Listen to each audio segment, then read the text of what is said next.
கூட்டணி உறுதியாகிட்டு பாஜக சார்பாக பாஜகவின் மாநில தலைவர்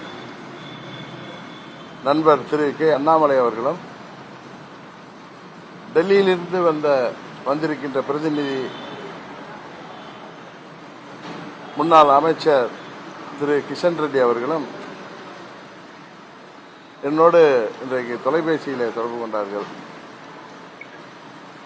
அவங்கள்ட்ட நான் அம்மா மக்கள் முன்னேற்ற கழகத்தின் நிபந்தனையற்ற ஆதரவை பாஜக கூட்டணிக்கு நான் கொடுத்திருக்கிறேன்.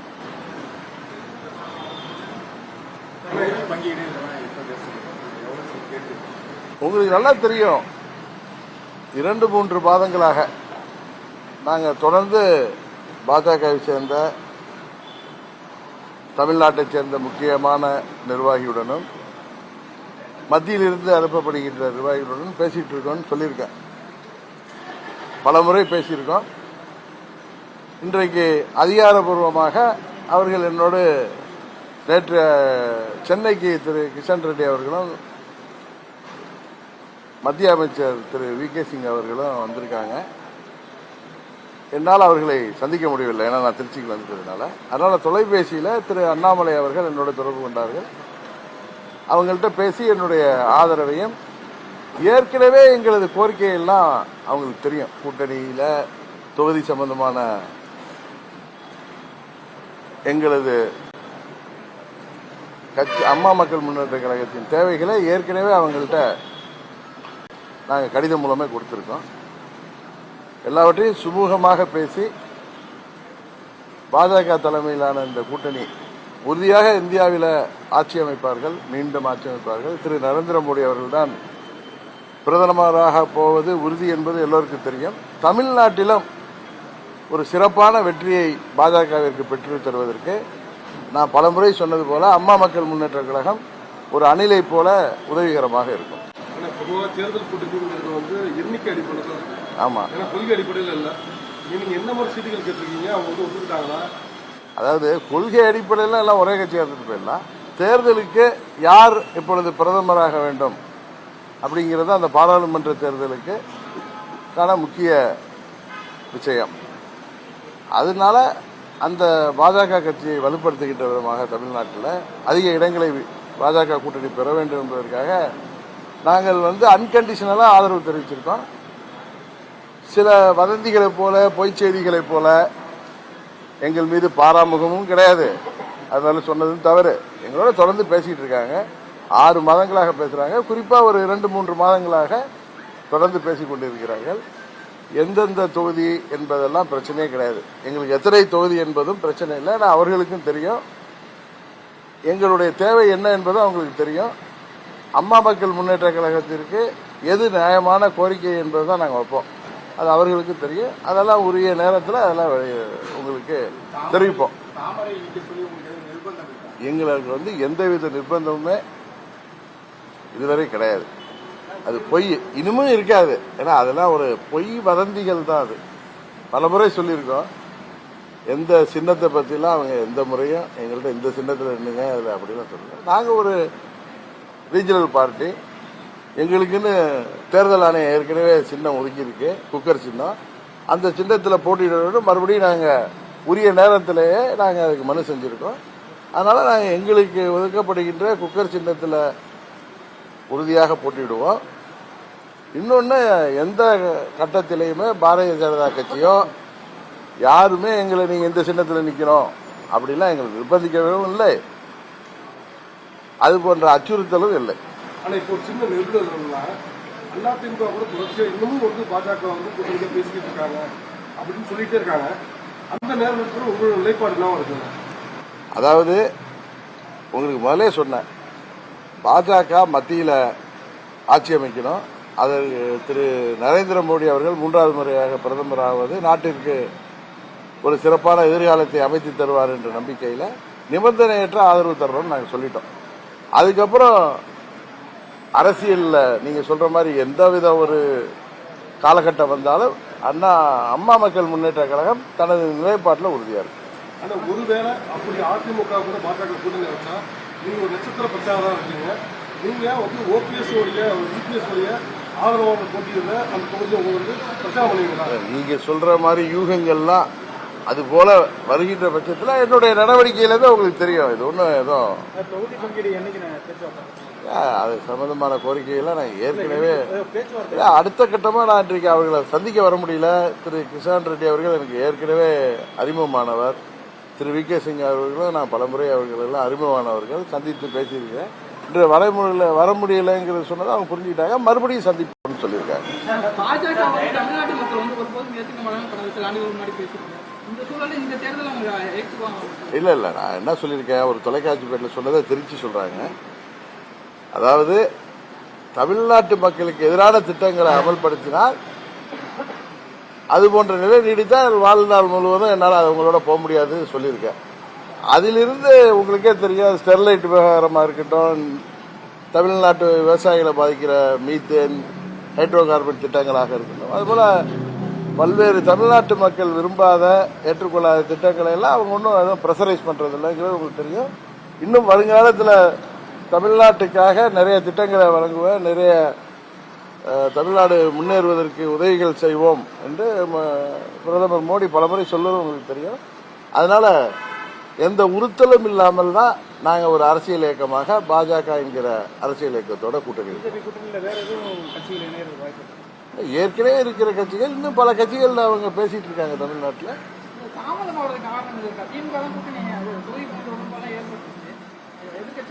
அவங்க எனக்கு தெரிந்த வரைக்கும் அவங்க பல மாநிலங்கள் எல்லாம் முடிச்சுக்கிட்டு தமிழ்நாட்டுக்கு இப்பொழுது வந்திருக்கிறார்கள். அதுதான் எனக்கு தெரிந்தவரை அதான் என்னுடைய அனுமானம். இன்னொன்று எங்கள்கிட்ட தொடர்ந்து பேசிக்கிட்டு இருக்காங்க.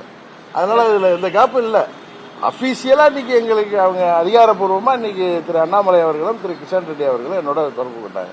இதுக்கு முன்னாடி பலமுறை நாங்கள் அவர்களோட பேச்சுவார்த்தை நடத்தினோம்.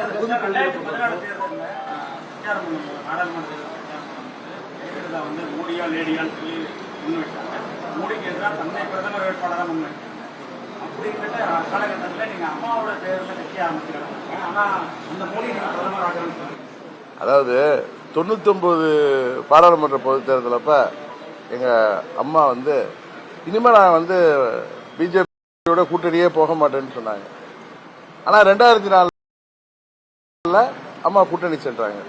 அது மாதிரி 2014 அம்மா ஒரு நிலைப்பாட்டை எடுத்தார்கள். இப்பொழுது அம்மா அவர்கள் நம்மோடு இருந்திருந்தால் அவர் என்ன நிலைப்பாட்டை எடுத்திருப்பாரோ அதில் தான் சொல்ல முடியும். இப்பொழுது அம்மா மக்கள் முன்னேற்ற கழகம் அம்மாவின் கொள்கைகளை தொடர்ந்து கொண்டு செல்கின்ற இயக்கம். இந்த காலகட்டத்திற்கு தமிழ்நாட்டிற்கு என்ன தேவையோ அதன் அடிப்படையில் நாங்கள் கூட்டணி அமைத்திருக்கோம். நான் அப்படி சொல்ல, அம்மா என்ன நிலைப்பாடு இருப்பாங்களோ அதில் நாங்கள் கட்டுப்பட்டு இருப்போம். இன்றைக்கு அம்மா அவர்கள் இல்லை நம்மோடு. இன்றைக்கு அம்மா மக்கள் முன்னேற்ற கழகம் அம்மாவுடைய லட்சியங்களையும் கொள்கைகளையும் தொடர்ந்து கொண்டு செல்கின்ற பணியில் இருக்கோம். இன்றைக்கு தமிழ்நாட்டிற்கு என்ன தேவையோ அதற்கான முடிவாக நாங்கள் பாஜக கூட்டணியில் இணைவதை, அது எந்தவித நிபந்தனையற்ற ஆதரவு அளிப்பதுதான் சரியாக இருக்கும் என்று நாங்களாக முடிவெடுக்கிறோம்.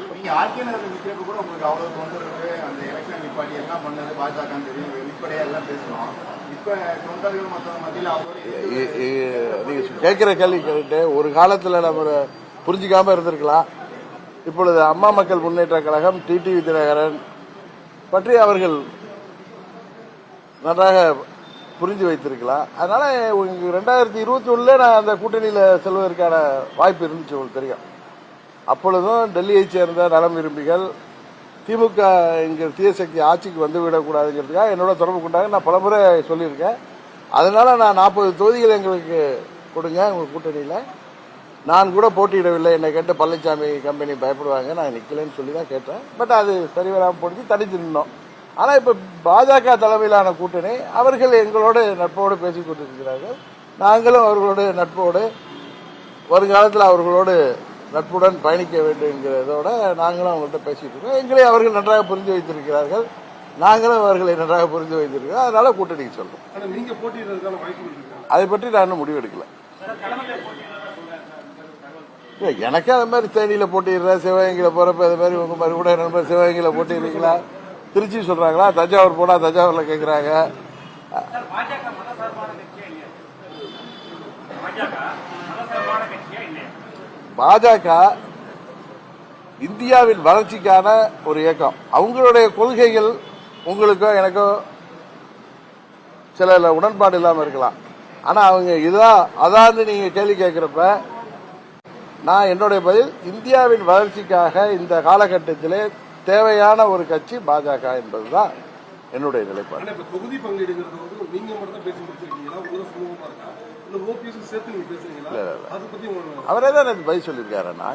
நானும் அவர்கள் அரசியல்ல ஒன்றா இணைந்து பயணிப்போங்கிறது ஏற்கனவே எடுத்த முடிவு.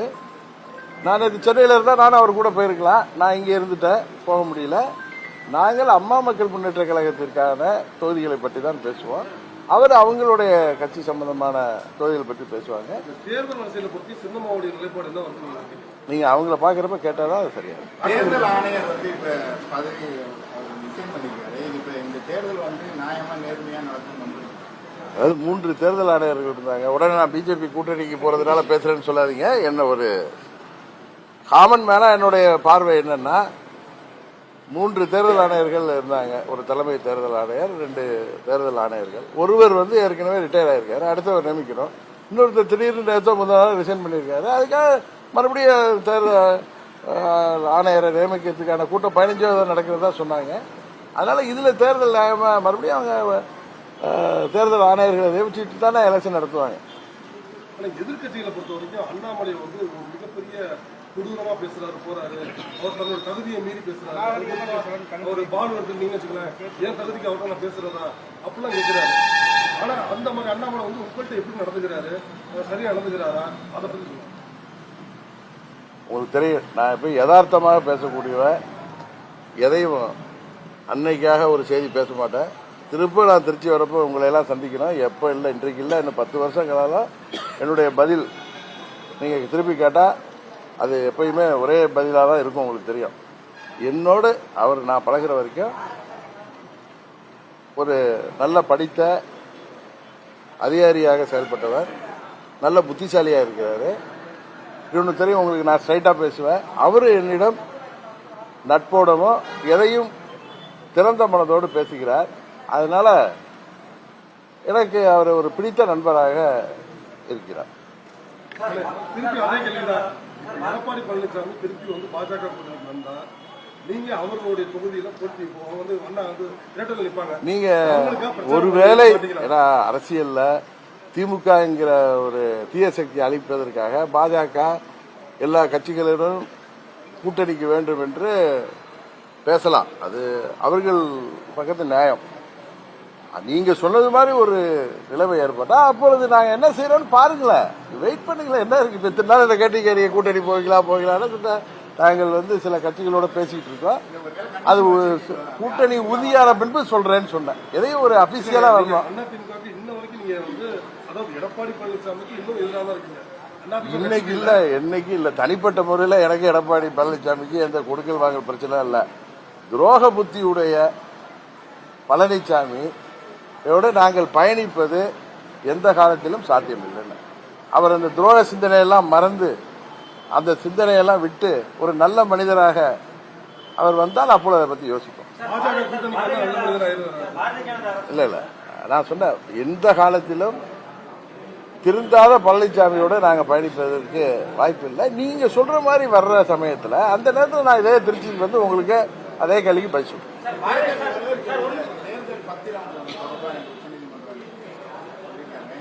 நீங்க என்ன சொல்லிருக்காங்க?